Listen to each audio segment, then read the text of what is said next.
engines of economic growth and social development.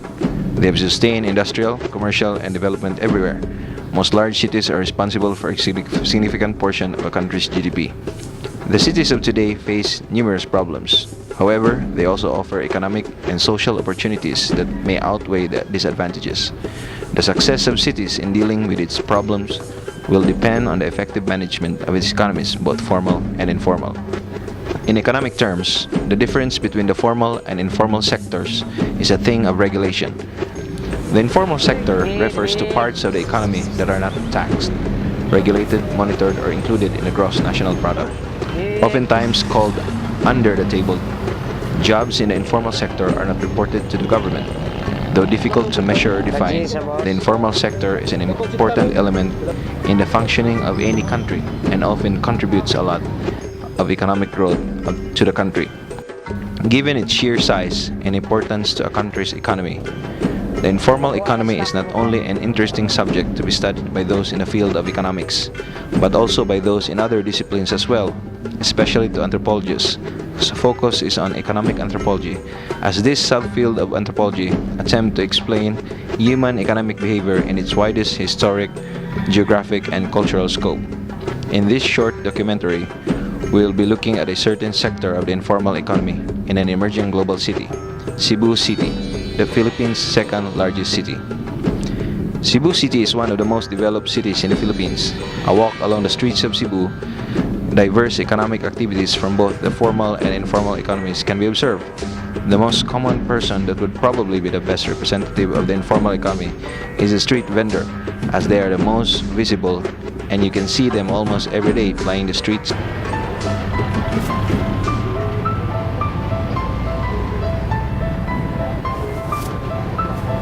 Lapo.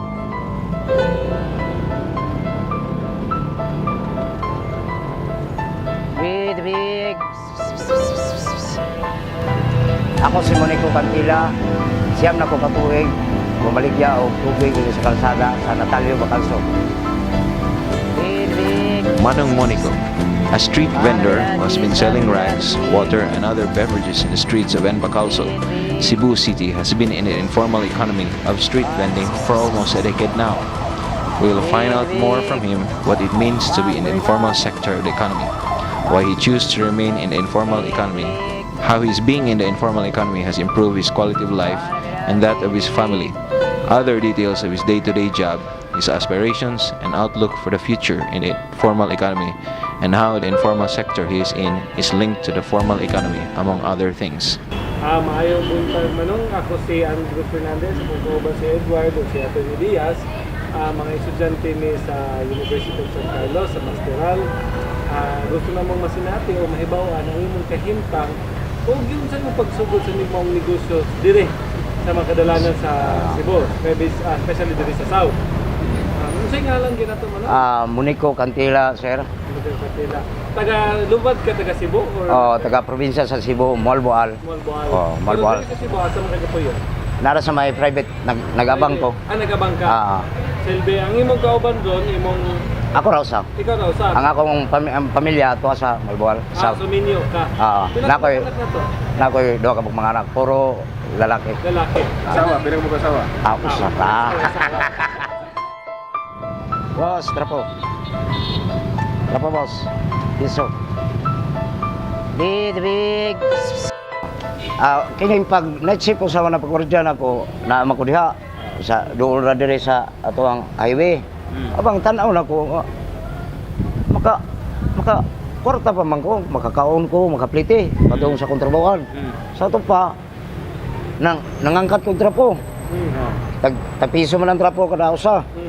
Nangangkat ko tag 70 pa man sa una. 70 ang 100 o gatos. Sa to pa na ko 30. Di pagsugod ako mayo man makaurot na kong 200.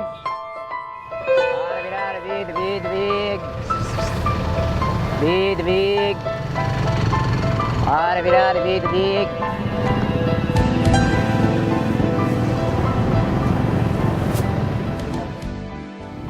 Kini sa pagsugod na ay nagkuha na ko nga panindag tubig. Ay, ginagmay ra, napuka buok 20. Karon, Gwardiya pa ka ato ha? oh, kuwan siya pa ko. Karon, Kung ka oras trapo, ang tubig pila ka oras. balabalahon naman ako na. Balabalahon na. Kay ibutan ako sa tray ang tubig, ang trapo bitbit pikas. Unya. Sa ato pa, naku income diri gamay, naku income gamay. May nalang ang tipunon.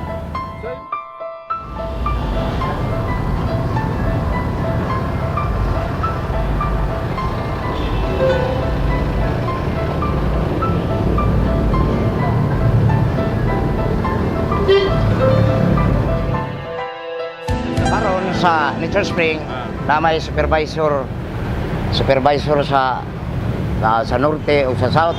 Okay. Naagian ko. Nagian na kasda? Oo. Why Agi- nga gipangita ka Wa. nga kinsa man ni si? Ipangilitawhan ko nila mga 2 years, 3 years. Pero Kay maikog lagi ko diri sa basic nga mobiya dayon. okay. Maikog kay sa tungod sa kadugay na nakong kanang serbisyo pagkuhan sa ilang tubig. Ako'y Pero ang nagpa. basic, ang diferensyado, ikaw may niduol sa Oo. basic. Nya mara wa to sila idea nga Hmm.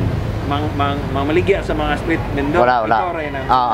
Ako ray ning Ang Nature Spring sila may naka-idea nga paligya ta ni street vendor. Okay. Kay ang sa ako ang road sa diri sa Pangmasa, diri sa Atua, mangita mo Nature Spring. Nya basic may among dala. Mao nang ning kuan sila pero dugay na ko tunggi kuan yun. Nag-meeting pa ko, nag-meeting pa ko sa akong mga tao. Kung say gusto nila. Oo. Sige. Ari lang ta sa Nature Spring. So unsa may offer sa Nature Spring nimo? Gi-operan ko nila kay bawat Disyembre na mo parte lechonan akong mga tao dire. Lechonan. Kanya ana pa gyud may giveaways mga worth of mga 500 to 600 ang bawat bundle of joy ana. Di ingon yung taga-kuhan ako, sige, apso na mo na. Mo apa sila sa kuhan sa mukuhan. Ang basic din, lechonan sa basic din. Ang Nature Spring apps na nila. Mo apa sa Nature Spring. Ah. Sige lang sila, pangulitawon ako, kaya ako may handler dire. Kaysa pangulitawon ako, kaya kuhaon lagi nila ang, dire sa kaya, hotdo nila ba? Tayo ba, murag igukod mong yung kapilam day ka botilya imong mahalin nga minuluter kada adlaw. Karon, Basic pa lang. sa basic, makahurot naman ko dito kuhan sa una, kay minus lagi ang kuhan sa, kay dili lagi ilado ang pangan sa, pangan sa kuhan ba? Basic may ngan sa tubig, di kay lado. Pero medyo, Makahurot kag pila ka tubig na. mga kuhan ra, usahay, kanang Sabado, may kusog-kusog. Makahurot ko mga 15 to 20 ka Botilya. botilya. Aw ka karton. Karton. Times 36. Okay. Muna ako mahurot. Nya karon sa Nature Spring, pila mong hurot nimo? Mga 600, 700 ka botilya. Matag adlaw. Hmm. Dagang daghan gyud eh.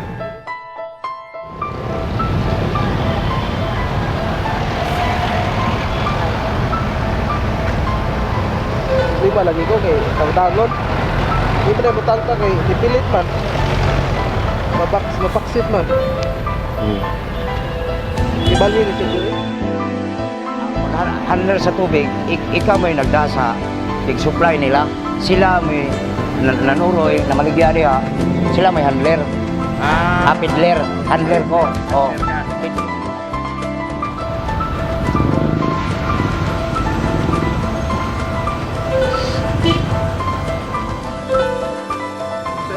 Sa pagbaligya nimo mga pitler ikaw sa may mga risgo ba na inyong counter Ang risiko na mo kanang matagak, tagak pag saka na mo sa bus, pag ambak, matagak, mapiang, mapangos. so lagi mo kanabiang Oo. Ako mismo gani nga sa pagsugod pala na ako sa kasakas bus. 2 ka semana librando, pag saka na ko librando. Balito ko na yun.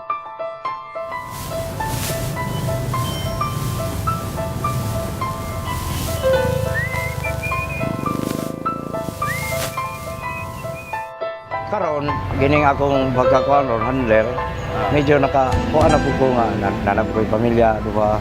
At least murag sa income na ko, okay na. okay na kontento na kaani di na Medyo ako makakontento na gamay pero napagid tay. nagit kita ambisyon Na ambisyon nga amo dako pa. pero kumpara Big, the big. Ah, the big, the big.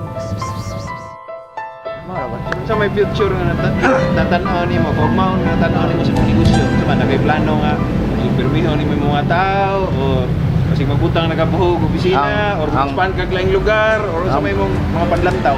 Ang picture yun ako, maka adto na po ko sa laing lugar nga kuha na po kong mga tao dito ba, nanabata na.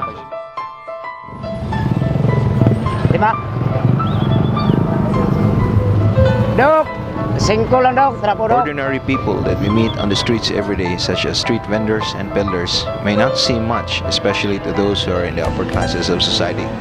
But as we have seen in this short documentary, these ordinary people in the informal economy are those that provide services and items that those in the upper classes of society and those in the informal economy may never dream of venturing into. The informal economy may be seen to be an insignificant part of our society. Nevertheless, they contribute much to our country's economic growth and further helps each and everyone in our society live much more productive and meaningful lives. Tubig mo ma'am, bisa tubig ma'am. Big. Tangay mo na palit. Gikan sa mga TV, mga appliances. Ang papo na ko nga, ang income, mag-ari ko ta sa kuhan. Apply ta, magara itong sweldo. Batang minimum ron, 300. Bulisan ba? Maaba na itong kuhan. Mayroon kay, mo income dito. Ang ako lang kuhan dire, rainy season. Rainy season. Basta tinguan. Meron din kinuha din. Gamay rin pong halin na akong mga vendors. Gamay rin. Ang mga tao ko sa tinguan, di man kayo sa kaya inom ang tubig. Pero mga summer, ito na.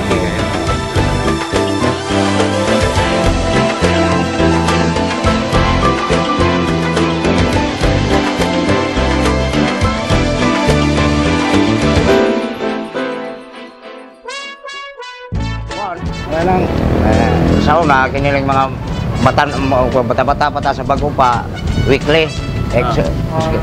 Agresibo pa man. Karon nga medyo,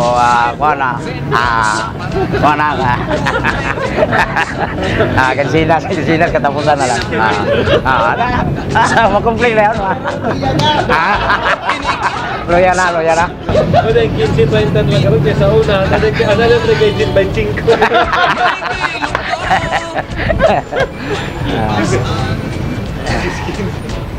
Pag-ilay mo po tayo na nga. Ganyan? Kita pag-ugunog kita, pagkaila-ila pag-ugunog kayo pag check o mag-pitling ka. Hindi, naraman na sa bukaan, pero kontrolon po na ito. Nanamang ito. Kontrolon po na ito. Mukhaon tao, timo sa vendors na lang. Sigarilyo, popcorn, siupaw, may chicharon, manggang hilaw, ice cup, chiclet,